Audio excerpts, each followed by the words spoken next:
Your culture didn't break because you hired bad people.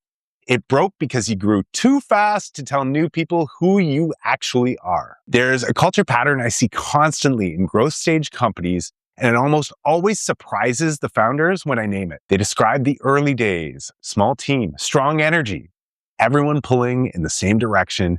Culture just felt so right. And then they grew, and then something shifted. Not overnight, gradually, subtly. The vibe that used to be automatic starts to feel like work to maintain. The new hires are taking much longer to get it or never quite got it at all. The team that used to feel like a tight unit starts to feel like just a group of people working at the same company. Here's what happened. When you had 10 people, culture traveled by proximity. You were in the room, in those channels, you modeled it. New people absorbed it by being around you and the founding team. You didn't need a system because you were the system. At 30 people, you're not in every room anymore.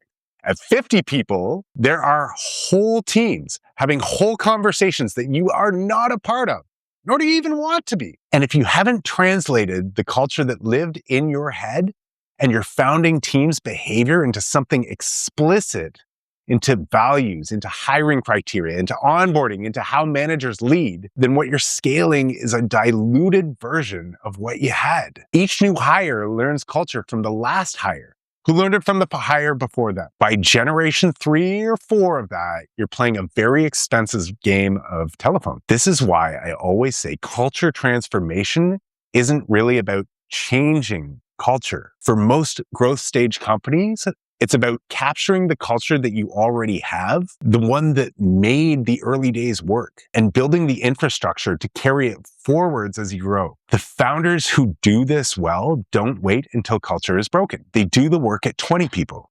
They do the work at 30 people before the drift sets in. Because it is much, much easier to build a system that preserves a great culture than it is to rebuild a broken one. If you're in growth phase right now, this is the season to do this work. Not after the next hire, not after the next funding round, right now. Link in the description to book a free culture audit. Subscribe for the rest of the Valve series and drop in the comments at what point did you first notice your culture starting to shift. Culture is built, it's not hoped for.